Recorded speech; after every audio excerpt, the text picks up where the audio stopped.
I'm Lauren Mitchell, 35, an ER nurse and single mother to my amazing daughter Harper, who's 16. Working double shifts during the holidays comes with the territory in my profession. I've always managed the tension with my parents and sister for Harper's sake. But last Christmas crossed a line I never imagined possible. When my family told my daughter there was no room for her at the Christmas table, forcing her to drive home alone to an empty house, my heart shattered. I didn't cause a scene, though. I took decisive action. Before I continue, let me know where you're watching from in the comments and hit that subscribe button if you value family stories about setting boundaries and finding strength in difficult moments. I became a nurse 12 years ago, driven by a desire to help others during their most vulnerable moments. The irony isn't lost on me that I've spent so much time caring for strangers while sometimes failing to protect the person who matters most, Harper. My ex-husband Jason and I divorced when Harper was 7.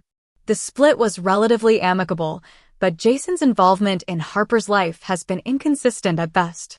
He relocated to Seattle for work 3 years ago, and his visits became increasingly rare. Phone calls on birthdays, occasional texts, and child support payments that arrive mostly on time are the extent of his parenting. Harper stopped expecting more years ago, which breaks my heart, but also makes me fiercely proud of her resilience. My parents, Richard and Eleanor Mitchell, live in a beautiful colonial-style home in the suburbs, about 30 minutes from our modest apartment. Dad retired from his accounting firm 5 years ago, and Mom has always been a homemaker whose identity revolves around perfect family gatherings and immaculate housekeeping.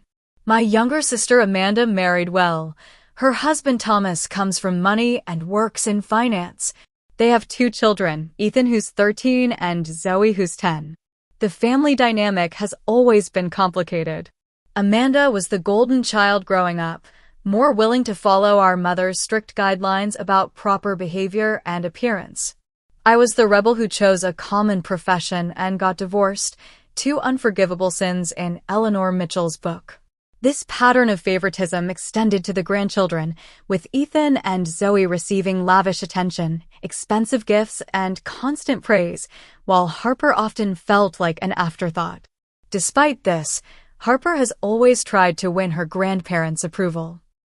She'd spend hours making homemade cards for their birthdays, help in the kitchen without being asked, and politely endure my mother's thinly veiled criticisms about everything from her casual clothing choices to her interest in photography instead of proper activities like Zoe's ballet or Ethan's tennis lessons. They just don't know how amazing you are, I'd tell Harper after particularly difficult family gatherings when we'd decompress in the car on the drive home. "It's okay, Mom," she'd always respond with a shrug and a smile that didn't reach her eyes. I know they love me in their own way. At Memorial Hospital where I work, I've found the family support I often lacked at home. My colleague Dr. Meredith Wilson has become a dear friend over years of shared holiday shifts and emergency room chaos. She's single and has no children, but she's always taken a special interest in Harper, attending her school photography exhibitions and bringing her quirky souvenirs from medical conferences. Christmas has always been a production at my parents' house. My mother plans months in advance, decorating every inch of their home with coordinated ornaments and insisting on formal attire for dinner. In previous years, I'd negotiated my hospital schedule to ensure Harper and I could attend, even if it meant working overnight on Christmas Eve or heading straight to a shift after opening presents. This year was different. A nationwide nursing shortage hit our hospital particularly hard, and by early December, I knew I'd be working a double shift on Christmas Day. It was disappointing but unavoidable. "Harper, I'm so sorry about Christmas this year," I told her one evening as we decorated our small artificial tree. I tried everything to switch, but we're critically understaffed. Harper hung a handmade ornament from her elementary school days and smiled. "Mom, it's fine. I'm not a little kid anymore. Grandma already called and said I should still come for dinner." I paused, ornament in hand. Really? That was thoughtful of her. See? They do care. Harper looked pleased. And I can drive myself now, so you don't have to worry about me getting there. Having just gotten her license 2 months prior, Harper was eager to embrace any opportunity for independence. Still, I hesitated. I don't know, sweetheart. It's Christmas Day. There could be drunk drivers and… Mom, she interrupted with a patented teenage eye roll. It's a 30-minute drive in broad daylight. I'll be super careful. Plus, I already told Grandma I'd help her make those cranberry tarts everyone loves. Seeing her excitement, I reluctantly agreed. I called my mother to confirm the arrangement, making sure Harper would be welcomed and comfortable spending Christmas with them while I worked. Of course she should come, my mother said briskly. Families should be together on Christmas. It's a shame you have to work, but I suppose someone has to. I ignored the passive-aggressive undertone, focusing instead on the logistics. I'll make sure she brings something for dinner. What time should she arrive? 3 o'clock. Dinner at 5. And tell her to wear something nice. I'm using the good china. It was settled. Harper would spend Christmas with my parents' and sister's family while I cared for patients in the ER. Though I felt the familiar pang of working through another holiday, I was grateful Harper wouldn't be alone. At least, that's what I thought. As Christmas approached, Harper seemed genuinely excited about going to her grandparents' house alone. She picked out a new green sweater that brought out her eyes, practiced making a sweet potato casserole using my grandmother's recipe, and even wrapped thoughtful presents for everyone with her characteristic attention to detail. You'll call me when you arrive, right? I asked for probably the 10th time as Christmas Day approached. Yes, Mom, Harper promised. And I'll text you updates so you don't worry. I still had reservations, but seeing Harper's enthusiasm about feeling grown up enough to drive herself to Christmas dinner, I pushed my concerns aside. After all, she would be surrounded by family who supposedly loved her. What could possibly go wrong? Christmas Eve was a flurry of last-minute preparations.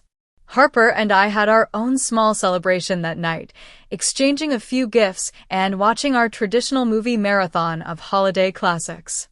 I helped her wrap the sweet potato casserole in foil with detailed reheating instructions written in my neatest handwriting. Are you sure the sweater looks okay? Harper asked, modeling her new green outfit with black pants and small silver earrings I'd given her the night before. You look beautiful, sweetheart, I assured her, tucking a strand of her auburn hair behind her ear. Absolutely perfect. The next morning arrived too quickly. I had to report for my shift at 7 a.m., and as I donned my scrubs, Harper sleepily made her way to the kitchen to see me off.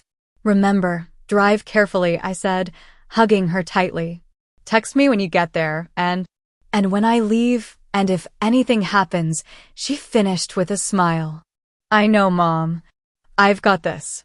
Go save lives. I kissed her forehead, trying to ignore the knot in my stomach. Love you, Harper. Merry Christmas. Love you too. Now go before you're late. The emergency room was predictably chaotic when I arrived. Holiday-related injuries and illnesses always kept us busy, from cooking accidents to heart attacks triggered by family stress. By mid-morning, we had a steady stream of patients, and I fell into the familiar rhythm of triage, treatment, and care. Around noon, my phone vibrated with a text from Harper. Made it to Grandma's. Driving was fine. Grandpa says hi. I smiled, feeling relief wash over me as I quickly typed back between patients. Great. Having fun? Her response came a few minutes later. Yeah, helping with dinner prep. As the afternoon progressed, I checked my phone whenever possible, noticing Harper's texts becoming increasingly sparse and less enthusiastic. 1:30 p.m., Aunt Amanda brought extra people. Some colleagues of Uncle Thomas. 2:45 p.m. Dinner might be later than planned. 3:50 p.m. Everything's fine. Just busy. By 5:30 p.m., the ER had reached peak chaos. A multi-car accident had brought in several trauma patients simultaneously, and I hadn't checked my phone for over an hour. When I finally had a moment to breathe, I found a message that made my blood run cold. Coming home. Don't worry about me. My hands shook as I tried calling Harper, but the call went straight to voicemail. I tried again while rushing to the break room, panic rising in my throat. Dr. Wilson, I need a minute, I said to Meredith as I passed her in the hallway. What's wrong? She asked, following me. It's Harper. Something happened at my parents'. My phone rang, Harper's face lighting up the screen. I answered immediately. Harper? What's going on? Are you okay? I'm fine, Mom, she said, her voice too controlled, too flat. I'm driving home now. Why? What happened? Nothing important. Grandma just said there wasn't room at the table for me. It's no big deal. My heart dropped. What do you mean, no room? What exactly happened, Harper? There was a long pause before she continued, her voice smaller now. Aunt Amanda brought 4 extra people from Uncle Thomas's office. When it was time for dinner, Grandma said they needed the dining room seats for the adults.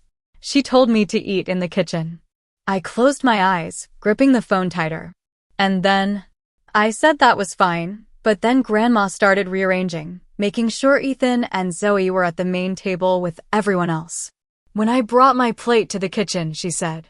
Harper's voice cracked slightly. She said there was a lot going on and maybe it would be better if I just came back another time when it wasn't so hectic. She said there was really no room and maybe next year would be better. White-hot anger surged through me. Did anyone say anything? Grandpa? Amanda? Grandpa was busy carving the turkey. Aunt Amanda just looked uncomfortable and kept talking to her guests. Uncle Thomas suggested I could eat in their car if I wanted to wait. Harper's attempt at a laugh came out more like a sob. No one even offered to drive me home or make me a plate to take with me. So I just left. Where are you now? I asked, struggling to keep my voice steady. About 10 minutes from home. I'm being careful, I promise. Harper, I'm so sorry. I can try to get someone to cover. No, Mom, she interrupted firmly. You have patients who need you. I'm fine, really. I'll just heat up some leftovers at home. Text me the second you get home, I insisted. Leave the location sharing on your phone turned on. I will. Don't worry. After we hung up, I stood frozen in the break room, shaking with a mixture of fury and heartbreak. Meredith placed a hand on my shoulder. What happened? I explained the situation, each word tasting bitter in my mouth. That's horrible, Meredith said, her expression darkening. Do you need to leave? I can talk to Reynolds about emergency coverage. I looked through the break room window at the busy ER, weighing my professional duty against my maternal instinct. There were patients in pain, scared and separated from their families on Christmas. No, I finally said. Harper says she's okay for now. She'll be home soon, and there's nothing I can do to fix this immediately. These patients need me here. I checked my watch. My shift ends at midnight. I'll handle my family then. Meredith squeezed my arm. Let me know if you change your mind. And Lauren? Don't let them get away with this. I nodded, returning to the floor with a newfound clarity amid my anger. As I checked vitals and administered medications, my mind replayed years of subtle and not-so-subtle mistreatment that I had allowed to continue for the sake of family harmony. Harper texting that she had arrived home safely was my only comfort as I worked through the evening. We exchanged messages when I could. Are you hungry? There's leftover pasta in the blue container. Found it. I'm okay, Mom. Don't worry about me. Did anyone call you from Grandma's? A longer pause before. No. No one. That simple no cemented my resolve. During my dinner break, I called my friend Rachel, who lived in our apartment complex. Rachel, I hate to ask on Christmas, but is there any chance you have extra food? Harper's alone at home and... Say no more, Rachel interrupted. Brian made enough ham to feed an army. We'll put together a plate and bring it over right now. Thank you, I said, my voice cracking with gratitude. The spare key is under the turtle planter. I remember. Don't worry about a thing. As my shift continued, I dealt with everything from a child with a Lego stuck in his nose to an elderly man experiencing heart failure. The final case of my night was particularly poignant, a family reconciliation in the waiting room after a car accident scare had brought estranged siblings back together. "Life's too short," I overheard the older brother say as they embraced. "Families should have each other's backs." I thought about those words as I finished my charting. Families should have each other's backs. Harper and I had always had each other's backs. It was time I had hers in a way I should have years ago. The remaining hours of my shift stretched endlessly. Every time I checked my phone, I hoped to see a message from my parents or Amanda, some acknowledgement of what they had done to Harper. The screen remained stubbornly free of any such communication. While inserting in 4 for an elderly patient, my hands trembled slightly as flashbacks of previous family gatherings surfaced in my mind. Harper at age 8, sitting alone at the kids' table while Ethan and Zoe were invited to sit with the adults because they were being so well behaved. Harper at 12, excitedly showing her grandmother a painting that had won a school art contest, only to have Eleanor glance at it dismissively and change the subject to Zoe's ballet recital. Harper at 14, spending hours wrapping thoughtful presents for everyone, then watching her cousins receive expensive electronics while she got generic bath products that still had the clearance sticker partially visible. "Are you all right, dear?" my elderly patient asked, noticing my distraction. I forced a smile. "Yes, just thinking about my daughter. She's home alone on Christmas." The woman patted my hand with her free one. "You're here helping others. That's teaching her an important lesson about service. She'll be just fine." I nodded, but the truth gnawed at me. I wasn't just teaching Harper about service. I was inadvertently teaching her that it was acceptable to be treated as less than by people who were supposed to love her. That her feelings and dignity were negotiable. During my break around 10 p.m., I texted Harper again. "How are you doing, sweetheart?" "I'm okay. Rachel and Brian brought over food. They're really nice. Did you eat enough?" "Yeah. Their ham was actually better than Grandma's. Don't tell her I said that." I smiled despite everything, recognizing Harper's attempt to lighten the mood. "Your secret's safe with me. Did you open the present I left on your nightstand?" "Not yet. Saving it for when you get home." "Good idea. Try to get some sleep if you can. I'll be home around 12:30. I'll probably still be up. Love you, Mom." "Love you too, more than anything." I put my phone away and leaned against the wall, suddenly exhausted beyond the physical demands of my shift. Meredith found me there, offering a cup of coffee. "Rough night?" she asked, sliding down to sit beside me. "Harper's always tried so hard with them," I said, accepting the coffee gratefully. Every birthday card, every school achievement, every time she helped my mother in the kitchen without being asked, she was trying to earn their love. As if love is something you should have to earn from your own family. Meredith nodded. My mother was the same way with me. Conditional love isn't really love at all. The worst part is that I've allowed it, I confessed, the realization hitting me with full force. I've made excuses for their behavior for years. That's just how Mom is. Dad doesn't notice these things. Amanda's always been competitive. I've normalized it all instead of protecting Harper. You were protecting your idea of family, Meredith said gently. It's what most of us do. We convince ourselves that maintaining the relationship at any cost is better than confronting the problems. Not anymore, I said, a newfound clarity washing over me. This ends now. For the remainder of my shift, I moved through my duties with mechanical precision, my mind formulating the words I would say to my family. No more deflection, no more excuses, no more prioritizing their comfort over Harper's well-being. I thought about Harper's resilience, how she never complained, how she always found something positive even in difficult situations. She deserved so much better than what my family had given her, what I had allowed them to give her. At 11:30 p.m., I treated my final patient of the night, a young mother who had fallen while hanging Christmas lights. As I sutured a cut on her forehead, she fretted about her children at home. My husband's with them, but it's Christmas night, she said, wincing slightly as the needle pierced her skin. I should be there. You'll be home soon, I reassured her. And children are remarkably resilient. They understand when things don't go according to plan. You sound like you're speaking from experience, she observed. I finished the last stitch before responding. My daughter is spending Christmas night alone because my family decided there wasn't room for her at their table. The woman's eyes widened. That's terrible. What are you going to do? For the first time that night, I smiled genuinely. I'm going to make sure it never happens again. As midnight approached, I completed my charting and prepared to hand off to the night shift. Dr. Nathan Pierce, who had agreed to cover the overnight, arrived looking fresh despite the late hour.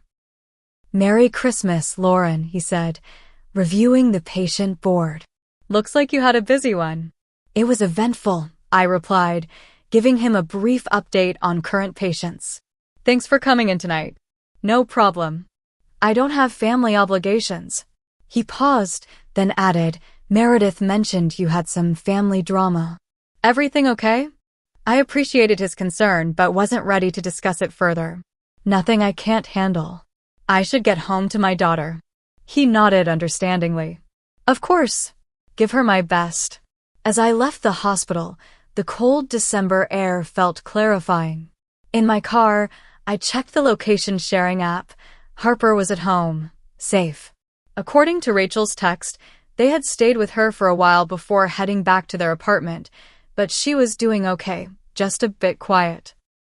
The streets were nearly empty as I drove home, Christmas lights twinkling from houses filled with families who hopefully treated each other with more kindness than mine had shown Harper. With each mile, my determination solidified. Tomorrow would bring confrontation, but tonight was for my daughter. My real family. I arrived home just after midnight, entering our apartment as quietly as possible in case Harper had fallen asleep. The living room was dimly lit by our small Christmas tree, its multicolored lights casting shadows on the walls. What I saw next broke my heart all over again. On the coffee table sat the remains of Harper's makeshift Christmas dinner, a paper plate with a few bites of the ham Rachel had brought over, a half-eaten microwaved baked potato, and an empty mug that had probably contained hot chocolate. Beside it lay an unopened packet of store-bought cookies with a post-it note stuck to it, "Save for Mom." I moved through the silent apartment to Harper's bedroom, gently pushing open the door. She was curled up on her bed, still fully dressed in her Christmas outfit, her phone clutched in her hand as if waiting for a call or message that never came. Even in sleep, her face wasn't entirely peaceful, her eyebrows drawn together slightly, dried tear tracks visible on her cheeks. On her nightstand was the small wrapped package I'd left for her, a delicate silver camera charm for the bracelet she'd been collecting charms for since she was 12. It remained unopened. Around her, I noticed several wadded-up tissues. On her desk, the presents she had carefully wrapped for my parents and sister's family sat in a neat pile, now with nowhere to go. The sight ignited something primal within me, a fierce, protective fury I hadn't allowed myself to fully feel until that moment. This was my child, my beautiful, kind-hearted daughter who had done nothing to deserve such callous treatment. Who had driven home alone on Christmas Day, sat in an empty house, and cried herself to sleep still wearing the outfit she had so carefully chosen to impress people who couldn't be bothered to make space for her at their table. I gently sat on the edge of her bed, brushing hair from her forehead. Her eyes fluttered open. "Mom," she murmured, voice thick with sleep. "What time is it?" "Just after midnight." "I'm home now," I whispered, continuing to stroke her hair. She blinked, fully awake, suddenly remembering. "Oh, how was work?" "Never mind work. Tell me everything that happened today." The full story. Harper sat up slowly, pulling her knees to her chest. "It's not a big deal, Mom." "Really? It is a big deal, Harper. Please tell me." She took a deep breath, looking down at her hands. I got to Grandma and Grandpa's around 3, like we planned. Grandpa was really nice when I arrived. He helped me bring in the casserole and gave me a hug. Grandma looked at my outfit and said green wasn't really my color, but I tried to ignore that. My jaw tightened, but I stayed silent, letting her continue. I helped in the kitchen for a while. Everything seemed fine, but Grandma kept checking her phone and looking anxious. Around 4, Aunt Amanda arrived with Uncle Thomas and the kids, but they had 4 other people with them, some colleagues of Uncle Thomas that were in town without family. Grandma seemed surprised, but kept saying the more the merrier. Harper twisted a loose thread on her sleeve. When it was time to set the table, I started helping. That's when Grandma pulled me aside and said there were too many adults for everyone to fit at the dining room table. She asked if I would mind eating at the kitchen counter since I was young and adaptable. I closed my eyes briefly, imagining the scene. I said that was fine. Harper continued. I really didn't mind, but then I noticed she made sure Ethan and Zoe got seats at the main table. Zoe's only 10, Mom. When I pointed that out, Grandma said they were sitting with their parents because the guests needed to be accommodated properly. Harper's voice grew quieter, so I took my plate to the kitchen. But Aunt Amanda's guests kept coming in for drinks and seconds, making comments about how weird it was that I was sitting there alone. One of them asked if I was the hired help. My hands clenched into fists. After about 10 minutes, Grandma came in looking flustered. She said having me in the kitchen was making things awkward with the serving dishes and everything.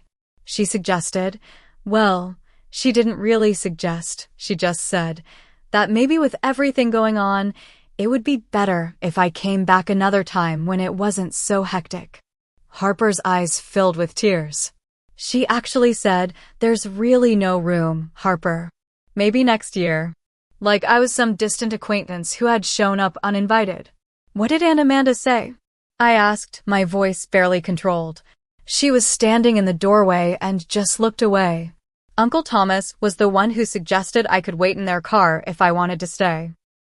But it was clear nobody wanted me there, so I just said I'd go home. Harper wiped her eyes with her sleeve. Nobody tried to stop me. Nobody offered to drive me or check if I got home okay. Grandpa was busy talking to the guests. I don't even think he noticed I left. I texted you when I got in the car and that's it. End of story. I pulled Harper into a tight hug, feeling her tears soaking through my shirt. I'm so sorry, sweetheart. I'm so sorry this happened. It's not your fault, Mom, she said, her voice muffled against my shoulder. You had to work. I know that.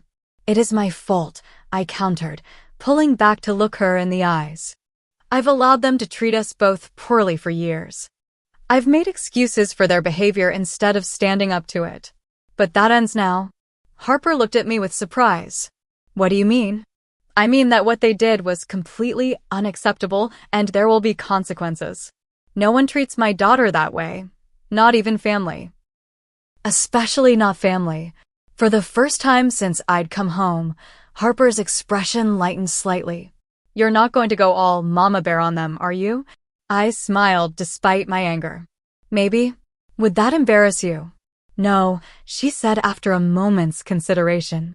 Actually, I think I'd be okay with that. We sat talking for another hour, Harper eventually changing into pajamas while I made us both fresh hot chocolate. As the conversation wound down, exhaustion caught up with us. I suggested we both try to get some sleep. Can I stay with you tonight? Harper asked in a small voice that reminded me of when she was much younger. Of course, I said, heart aching at her vulnerability. We fell asleep in my bed, Harper's head on my shoulder like when she was a child afraid of thunderstorms. I held her close, silently promising that I would never again allow anyone to make her feel unwanted or unworthy, regardless of their relationship to us. I woke at dawn with absolute clarity about what needed to be done. Carefully sliding out of bed to avoid waking Harper, I began setting my plan in motion. It was time to show my daughter what standing up for yourself, and for those you love, really looked like. The morning light filtered through the blinds as I made my first phone call. The hospital was understanding about my request for a personal day. I rarely asked for unscheduled time off, and they knew I wouldn't do so without good reason. With that settled, I moved quietly around the apartment, gathering what I needed. First, I collected the Christmas decorations from my parents' house, items my mother had insisted I take to make Harper's Christmas more festive. Into a box they went, ready to be returned. Next, I prepared breakfast, pancakes with chocolate chips in the shape of a smiley face, something I used to make for Harper on difficult days when she was younger. I set everything on a tray with a small vase containing a single red carnation I'd found in our miniature garden on the balcony. While the coffee brewed, I made my next move. I called my parents' house, unsurprised when it went to voicemail after several rings. They were never early risers, especially after hosting a dinner party. "Mom, Dad, this is Lauren," I said, my voice calm and clear. What happened yesterday with Harper was completely unacceptable. I'm taking the day off work to spend it with my daughter, who spent Christmas alone because you decided there wasn't room for her. I'll be bringing back all the Christmas decorations you gave us, as we'll be creating our own traditions from now on. If you want to have a relationship with either of us moving forward, it will be on new terms with clear boundaries and respect. I'll be in touch when I'm ready to discuss what those terms will be.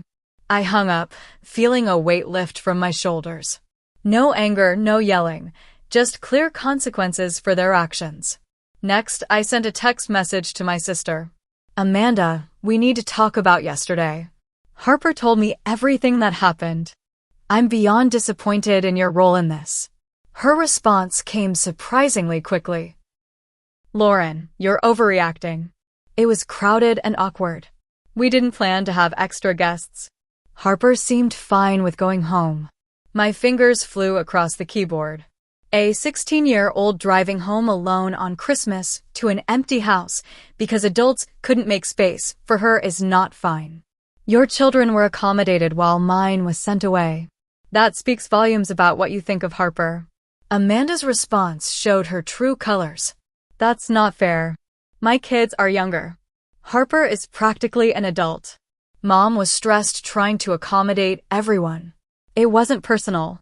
I took a deep breath before responding. It was absolutely personal to Harper. She prepared for days, was excited to be with family, and ended up alone on Christmas while everyone else celebrated. No one even checked if she got home safely. Think about how that felt for her. Would you accept that treatment for Ethan or Zoe? When no immediate response came, I continued. This isn't just about yesterday. It's about years of Harper being treated as less important than your children. I've allowed it because I wanted to keep the peace, but that ends now. If you want a relationship with us moving forward, things need to change dramatically. I put my phone down, hearing movement from my bedroom. Harper appeared in the doorway, hair tousled from sleep, looking younger than her 16 years. "Morning," she said cautiously, eyeing my expression. "What are you doing up so early?" "Making breakfast," I said, gesturing to the tray. "And taking a personal day. I thought we could have our own Christmas celebration today." Her eyes widened. "But your shift is covered," I finished. "Today is just for us." Harper noticed my phone lighting up with a call. "Is that Grandma?" "Yes," I confirmed, silencing the ringer. "But she can wait. Breakfast first." We sat together at our small kitchen table, eating pancakes and talking about everything and nothing. I didn't mention my calls and texts, wanting to give Harper a peaceful morning. As we were clearing the dishes, my phone rang again. My father this time.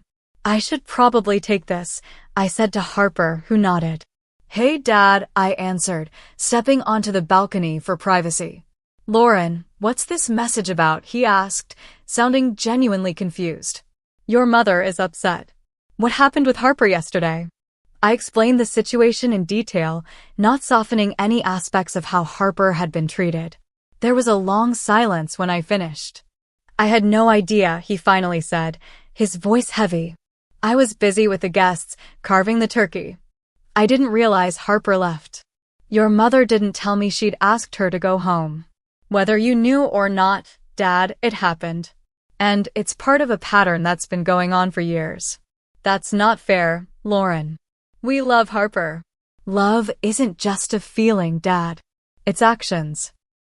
And your actions, all of you, have consistently shown Harper that she's less important, less valued than Amanda's children.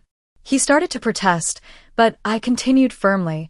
I'm not having this conversation to hear excuses or justifications. I'm letting you know that things are changing. If you want to be in our lives, you need to respect both of us. That means acknowledging what happened, apologizing sincerely to Harper, and making real changes going forward. Another pause. Your mother wants to talk to you. Not today, I said firmly. I'm spending the day with Harper. We can talk tomorrow if you'd like, but it needs to be a conversation, not your chance to explain away what happened. After we hung up, I returned to find Harper sitting on the couch, trying to appear casual, though I could tell she'd been listening. Everything okay? She asked. Getting there, I assured her. I've let them know that things need to change if they want to be in our lives. Harper looked both impressed and slightly alarmed. What if they don't want to change? I sat beside her, taking her hands in mine. Then we'll build our family elsewhere, with people who value you properly. As if on cue, the doorbell rang. I opened it to find Meredith standing there with armfuls of grocery bags. Reinforcements have arrived, she announced, breezing past me into the kitchen. I brought everything for a proper Christmas dinner. Hope that's okay. Harper's face lit up. Dr. Wilson, you didn't have to do that. It's Meredith outside the hospital, remember? And of course I did. No one should miss Christmas dinner. She began unpacking ingredients, a small turkey, potatoes, vegetables, and several dessert options. Before I could thank her properly, the doorbell rang again. This time it was Rachel and Brian from across the hall, along with their college-age son Michael. We thought you might want some company, Rachel said with a warm smile. And Brian makes amazing stuffing. The more the merrier, I said, the phrase taking on new meaning as I welcomed them in. Within an hour, our small apartment was filled with laughter and the sense of cooking food. Meredith had apparently spread the word, because 2 more hospital colleagues arrived, Nurse Sophia with her husband James, and Dr. Lopez with homemade tamales that his mother insisted were essential to any holiday celebration. Harper moved from initially shy to increasingly comfortable as everyone made her the center of attention, asking about her photography, complimenting her help in the kitchen, and treating her with the respect and affection my own family had failed to provide. Around 2 o'clock, there was another knock at the door. Harper answered it, then called to me with an uncertain voice. Mom? It's Aunt Amanda. I joined Harper at the door, where my sister stood alone, looking uncharacteristically unsure of herself. Can we talk? She asked quietly. I glanced at Harper, who nodded slightly. Come in, I said. We're having our own Christmas celebration.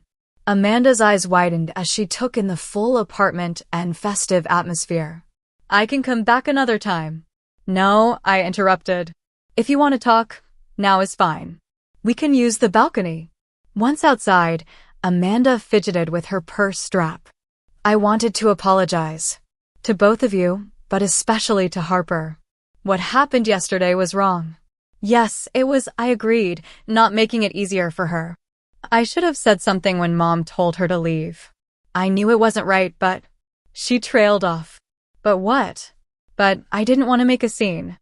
I didn't want to upset Mom or make things awkward with Thomas's colleagues. She looked down. I put everyone else's comfort above Harper's feelings. That was wrong.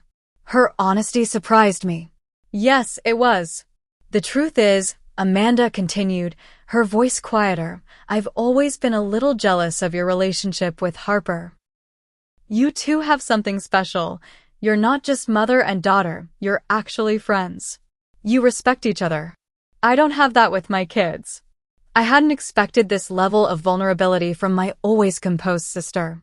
That doesn't excuse what happened, she added quickly. Nothing does.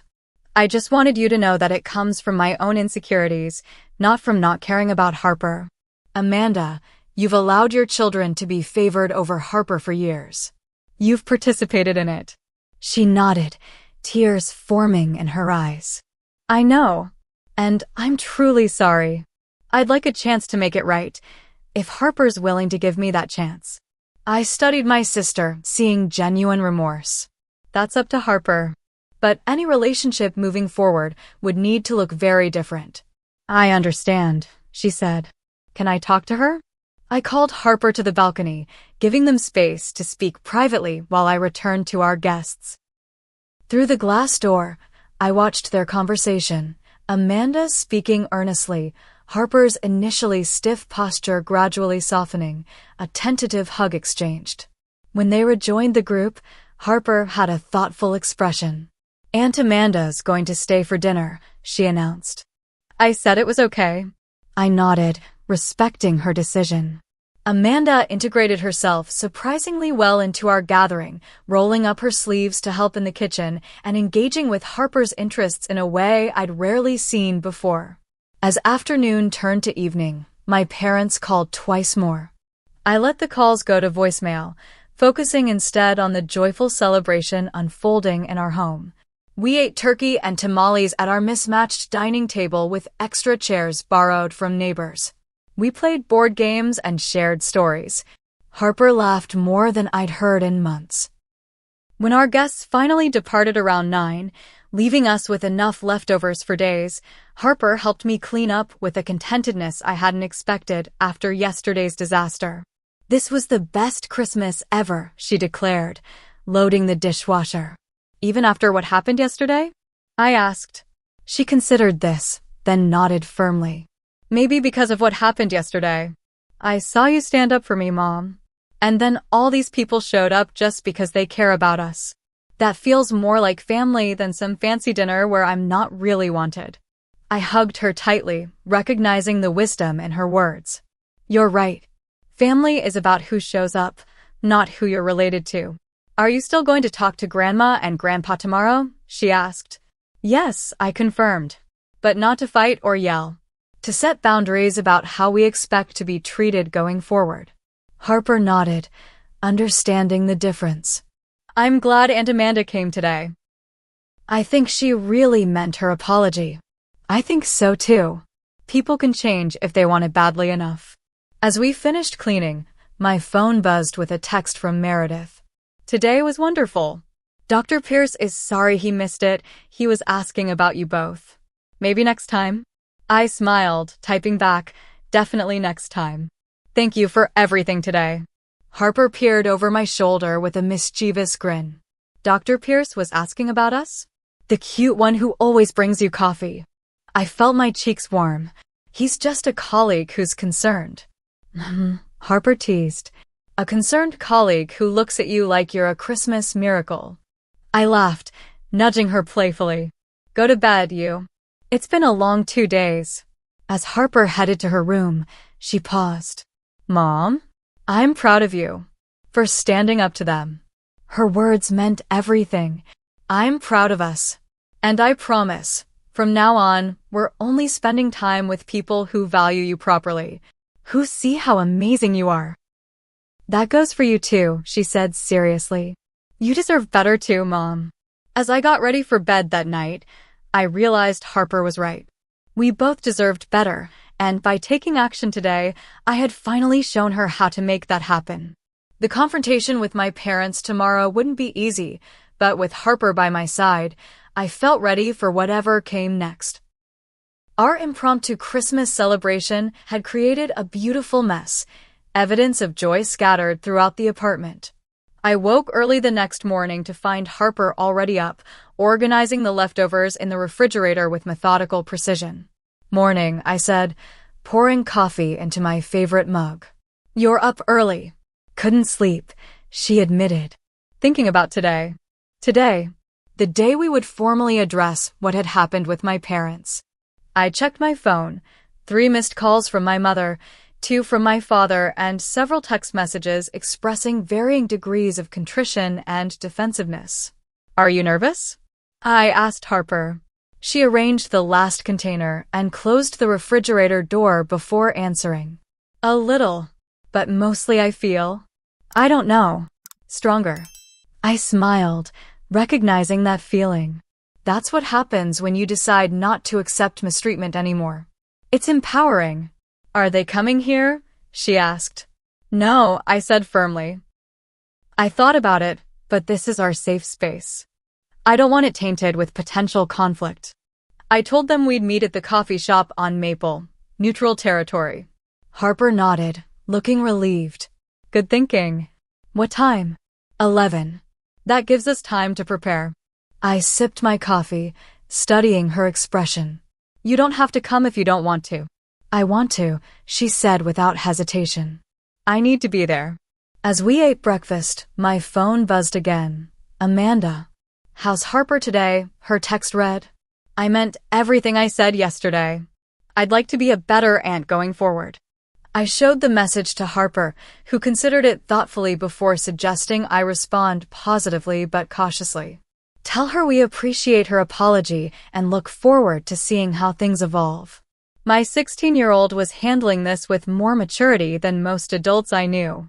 I typed the response, adding, We're meeting Mom and Dad at 11 at Maple Street Coffee. You're welcome to join if you want moral support. Amanda's reply was immediate. I'll be there. And Lauren? Thank you for giving me a chance to make this right. By 10:45, Harper and I were seated at a corner table in the cozy coffee shop, 2 steaming mugs before us. Harper had chosen to wear a different green sweater, a deliberate choice, she explained, to show she wasn't ashamed of her preferences despite our mother's criticism. Amanda arrived first, looking uncharacteristically casual in jeans and a simple blouse. She hugged Harper with genuine warmth before sitting beside her, another deliberate choice that didn't go unnoticed. My parents entered at exactly 11 o'clock, my father's military punctuality still governing their schedule after all these years. My mother looked impeccably put together as always, but there was an unfamiliar uncertainty in her expression. Dad guided her to our table with a hand at her back. Lauren. Harper. He nodded at each of us, then noticed Amanda. Amanda? I didn't know you'd be here. I invited her, I said simply. Please sit down. Once they were settled, an uncomfortable silence fell over the table. I had promised myself I wouldn't be the first to speak. They needed to take responsibility without prompting. Finally, my father cleared his throat. We want to apologize for what happened on Christmas, he began, looking directly at Harper. It was wrong. You should never have been asked to leave. My mother shifted in her seat, but remained silent. Dad continued, I didn't fully understand what had happened until Lauren explained it yesterday. That's not an excuse. I should have been more aware. I'm sorry, Harper. Harper nodded slightly but didn't speak. Her silence seemed to unnerve my parents more than any angry words could have. Eleanor, my father prompted gently. Don't you have something to say? My mother straightened her already perfect posture. Yes. Well, things got rather hectic with the unexpected guests. Perhaps I didn't handle it as well as I could have. I felt Harper tense beside me. This non-apology was exactly what I had expected. Mom, I said evenly, Harper drove home alone on Christmas Day to an empty house because you told her there was no room for her while making space for everyone else, including children younger than her. Not handling it well doesn't begin to cover what happened. My mother's cheeks flushed. What would you have had me do, Lauren? We didn't have enough chairs. You could have asked one of the adults to eat later, Amanda interjected, surprising me with her directness. Or we could have eaten in shifts.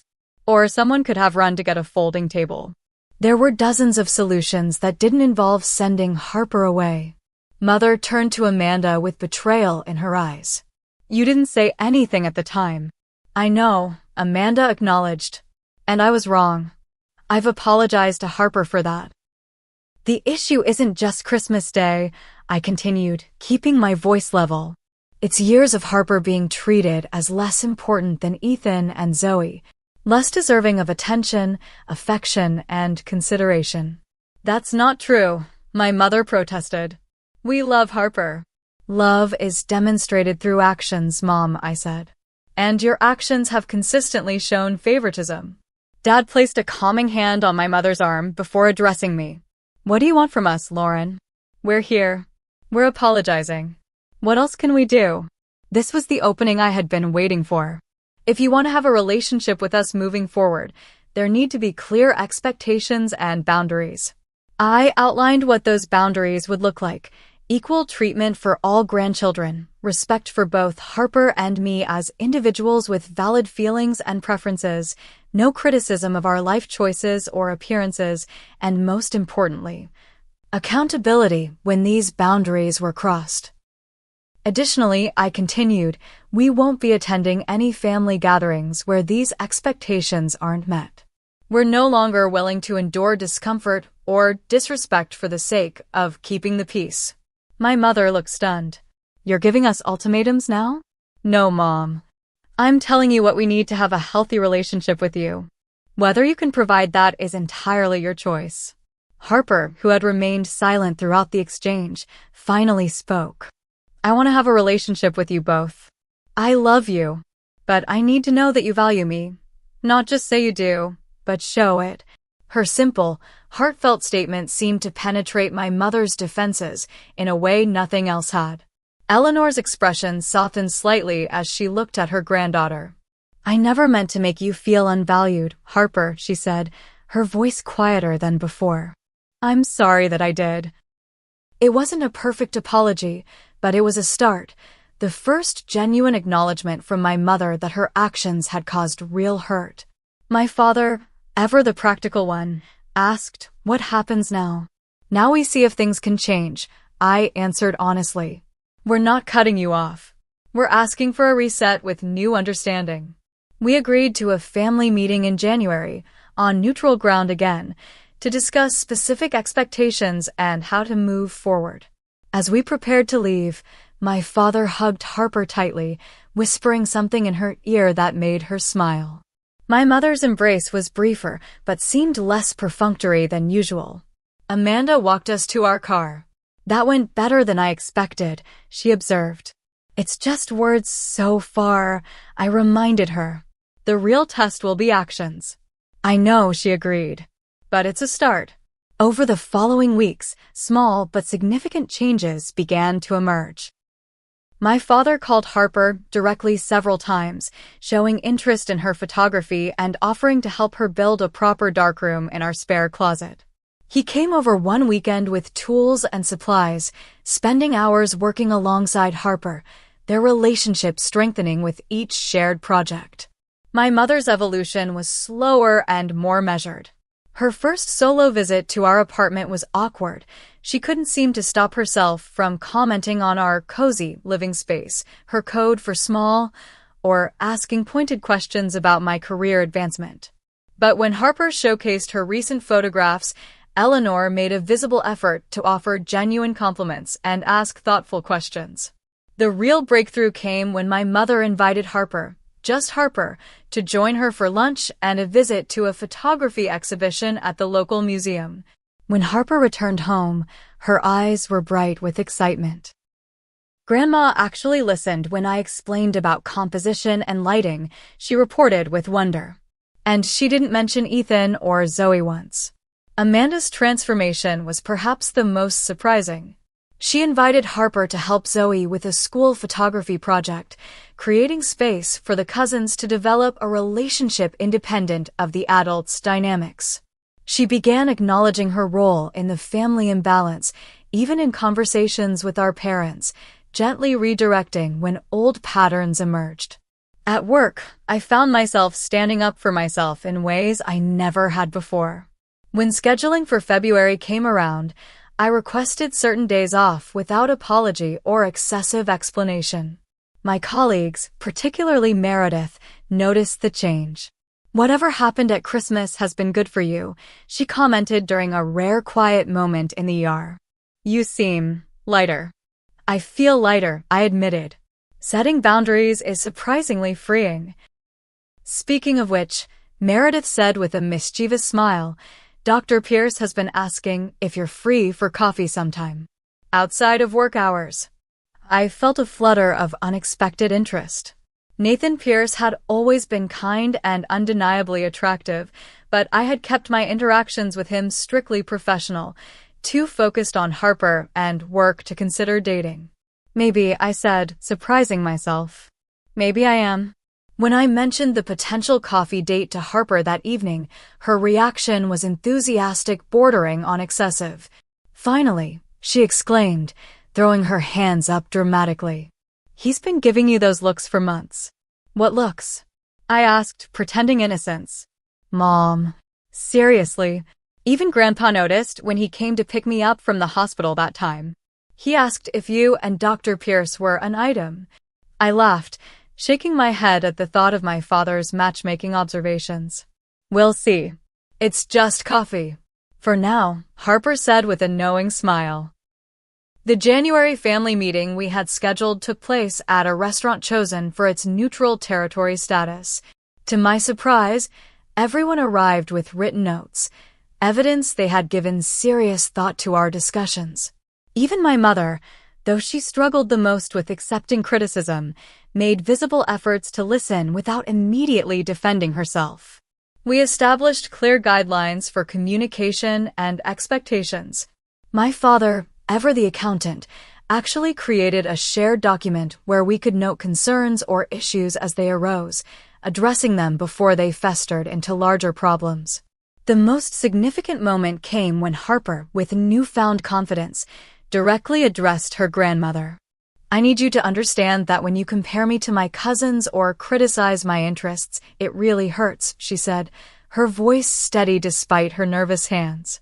"I'm not asking you to pretend to love everything I do, but I am asking you to respect that I'm my own person." My mother, to her credit, didn't deflect or dismiss. "I understand," she said after a moment's reflection. "I'll do better, Harper. I promise." As winter melted into spring, our new family dynamic continued to evolve.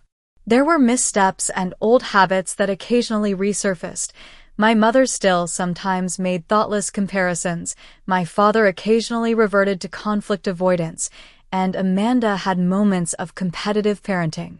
But the difference was that now these behaviors were acknowledged and addressed rather than ignored. Harper flourished in this healthier environment. Her confidence grew, her photography improved as she felt more supported in her passion, and she began to form more authentic relationships with extended family members. She even developed a sweet bond with her young cousin Zoe, who had begun to show interest in photography under Harper's patient guidance. My own transformation was equally profound. The woman who had once swallowed hurt and disappointment to keep the peace now spoke her truth with calm confidence. I advocated for myself at work, leading to unexpected recognition and a promotion to charge nurse that spring. And yes, coffee with Nathan turned into dinner, which turned into regular dating. He was kind, thoughtful, and, most importantly, genuinely interested in getting to know Harper, understanding that we were a package deal. "He gets it, Mom," Harper observed after Nathan had helped her set up a complicated lighting arrangement for a school project. "He doesn't try too hard or ignore me. He's just real." That word, real, captured what our lives had become since that painful Christmas day. By refusing to accept the unacceptable, by standing firm in our worth, we had created space for authentic relationships to grow. Not perfect, not without challenges, but real. 6 months after that fateful Christmas, Harper and I sat on our apartment balcony, enjoying the warm June evening. Our small container garden was thriving, a project my father had helped us start during one of his weekend visits. The string lights Harper had hung gave everything a gentle glow as we sipped lemonade and reflected on how much had changed. "Grandpa called today," Harper mentioned, scrolling through photos on her camera. "He wants to take me fishing next weekend." I smiled, remembering how my father had discovered a shared interest in early morning solitude with Harper. Their fishing trips had become a monthly tradition, opportunities for quiet conversation and understanding that had been missing before. What about Ethan and Zoe? I asked, curious if the old patterns were truly changing. Harper shrugged. Ethan's not interested. Zoe might come next time, but she has a recital this weekend. Grandpa said it's my special time anyway. That simple statement represented enormous progress. My father had made genuine efforts to form individual relationships with each grandchild, recognizing Harper's unique qualities rather than lumping the cousins together or favoring the others. My mother's journey had been more complicated. After initially resisting change, Eleanor had eventually recognized the ultimatum for what it truly was, not punishment, but an opportunity to build a healthier relationship. While she still occasionally slipped into old habits of criticism or comparison, she now caught herself more often than not, sometimes even mid-sentence. Grandma texted me about the photography competition, Harper continued, showing me the message. She found the application and sent me the link before I even mentioned I was interested. The photography competition was a prestigious local contest that Eleanor had discovered through her museum volunteer work.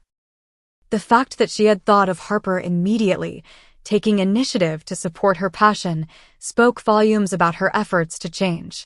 Our relationship with Amanda's family had transformed as well. The competitive undercurrent had largely dissolved, replaced by more authentic interactions. The cousins now spent time together based on genuine interest rather than obligatory family gatherings. Ethan, now 14, had actually sought Harper's help with a school photography project, recognizing her talent in a way that would have been unimaginable before. Aunt Amanda asked if we want to join them at the lake house in August, Harper mentioned. Just a casual thing, she said. No pressure. Do you want to go? I asked, keeping my tone neutral. Harper considered this. Yeah, I think I do. It's different now. She actually sees me. That was the heart of everything, being truly seen. The changes in our extended family hadn't happened overnight, and they hadn't been without setbacks. There had been tense conversations, moments of backsliding, and periods of frustration on all sides. But the consistent enforcement of boundaries had slowly created a new normal. My relationship with Nathan had developed gradually over these months. He understood my priorities and respected the boundaries I set around my time with Harper. His patience and genuine interest in both our lives had allowed something beautiful to grow between us. Dr. Pierce is coming over for dinner tomorrow, right? Harper asked with a knowing smile. Nathan, I corrected gently. And yes, he's bringing ingredients to teach us both how to make proper paella. You really like him, don't you? Harper observed, her perceptiveness catching me off guard. I felt my cheeks warm. I do. But you know you're still my priority, right? Mom, Harper said with an exaggerated eye roll, I know that. I also know that you deserve to be happy. And he makes you happy. Her maturity continually amazed me. When did you get so wise? Probably around Christmas, she answered thoughtfully. Watching you stand up for us changed something for me. I realized that accepting bad treatment doesn't make you a good person. It just teaches people it's okay to treat you badly. I reached across the small table and squeezed her hand. That's exactly right. I've been thinking about that a lot lately, she continued. Especially with college applications coming up next year. I used to worry so much about what everyone thought, especially Grandma and Aunt Amanda. Now, I'm just focusing on what I actually want. And what do you want? I asked. To study photojournalism, she said without hesitation. To tell stories through images that make people feel something. The confidence in her voice was the greatest gift of this entire journey. My daughter now understood her own worth in a way that would serve her throughout her life. Our conversation was interrupted by my phone ringing, Meredith calling about a baby shower for another colleague. As I spoke with her, finalizing details for the gift we would bring together, I watched Harper photographing the sunset, completely absorbed in capturing the perfect light. When I hung up, Harper turned to me with curiosity. Remember when you said that standing up to Grandma and Grandpa wasn't just about one Christmas dinner? I nodded. I get it now, she continued. It was about teaching me to value myself enough to expect proper treatment. Right? That's exactly it, I confirmed, amazed by her insight. The greatest gift I could give you wasn't protection from every hurt, but the tools to protect yourself, to know your worth and expect others to honor it. As darkness fell, we remained on the balcony, planning our summer and discussing possibilities for the future. The painful Christmas that had catalyzed so much change now seemed like a distant memory, not forgotten, but transformed into the beginning of something much healthier. You know what I've learned from all this? Harper mused as we finally headed inside. Family isn't just about who you're related to. It's about who shows up, who respects you, who sees you for who you really are. That's absolutely right, I agreed. Family can be biological, but it's also who you choose, and who chooses you back, every day. As Harper headed to her room, I lingered in our living room, looking at the photographs now prominently displayed on our walls, images Harper had taken, properly framed and honored. Among them was a new family photo from Easter, everyone actually smiling genuinely. Not perfect, but real. Authentically us. The journey from that painful Christmas to now hadn't been easy, but it had been necessary and ultimately healing. By refusing to accept mistreatment, by establishing firm boundaries, we had created space for something better to grow, not just with our extended family, but within ourselves. Have you ever had to set difficult boundaries with family members? I'd love to hear your experiences in the comments below. And if this story resonated with you, please hit that like button and subscribe to hear more about our journey. Remember, standing up for yourself isn't selfish, it's necessary for healthy relationships. Thank you for listening to our story, and I hope it gives you courage if you're facing similar challenge.